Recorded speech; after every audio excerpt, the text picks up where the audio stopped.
Hey guys, this is Josh here. I want to talk to you guys about a book review that I promised I'd bring you. So the book in question is On the Trail of Billy the Kid, a photographic journey of his life and time in New Mexico by Ann Goodloe.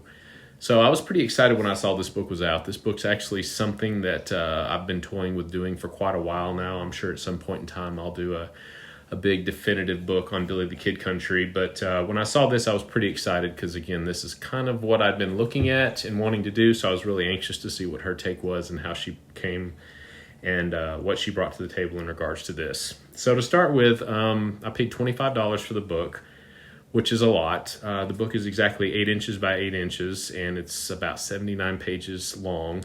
So if any of you are familiar with my children's book, it's the exact same size, dimensions, and everything as that book. So $25 is a lot of money, I thought. This was self-published through Amazon. I know Amazon's fees on this are about $4.25 a book, so I thought $25 was a huge markup, so I was a little disappointed that we didn't get more bang for our buck, considering how much it was. But anyways, so that's how much the book cost and the size and dimensions of it. So let's get into it and let's talk about the good and the bad of the book.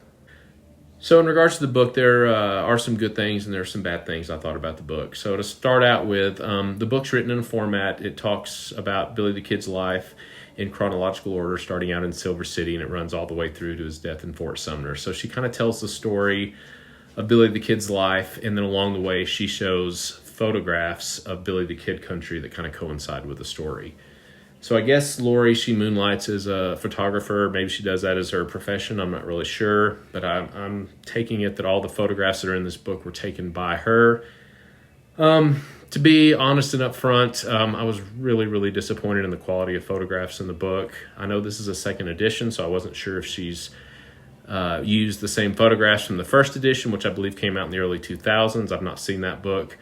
But even in the early 2000s, I would have expected the quality of photographs just to be a lot better. A good majority of the images were blurry. The picture was poor.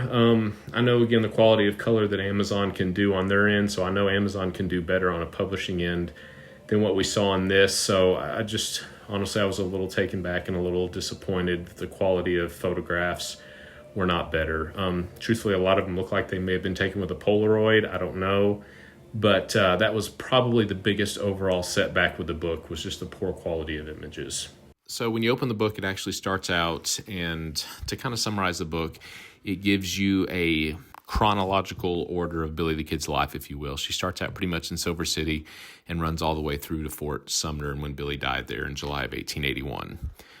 So the cool thing about that is, again, it allows you to go in order, but it was a little odd because several times she would go back and show photos of the same area because it matched the timeline with Billy's life, which, again, I'm not saying that's bad. It was just a little odd. I mean, I think in one case she showed a picture of the Ellis store during his Lincoln County times, but then, maybe 20 pages later, she circled back and there was another photo of the Ellis store, home, corral. So it was a little odd to see the images like that. So, that was kind of my basic thoughts of how she laid the book out.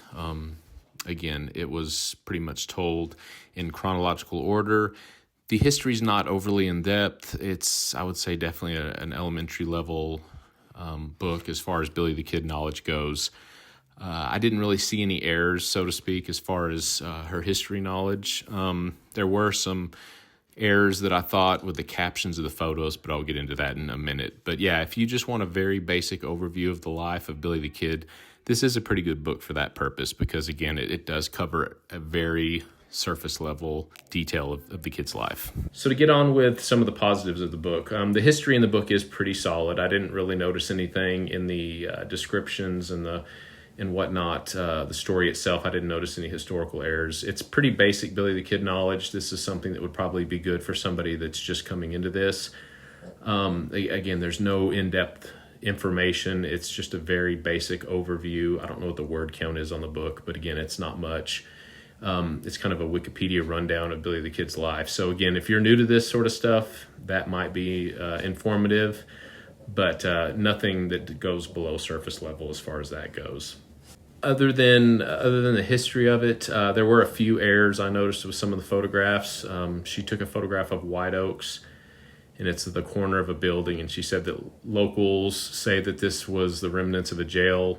That's not true. There's no indication through all the research and everything that White Oaks ever had a set jail. So that was wrong. She falsely identified a Blazers Mill building, saying that that was the building that Roberts fortified himself in, and it still stands. That's actually the building that still stands on the road that was not built until the 1920s, long after Billy the Kid's stand there. So she made some of those errors, which are ironically kind of the same ones that Nolan made in his book. So there were some historical errors with the photographs. So other than those errors, again, like I said, the book overall, I would give it probably a C-. It is interesting information. Again, if you're completely new to this topic, if you've not seen a lot of this stuff, then you might find it interesting. There were no photos in there that you honestly can't find on a quick Google search.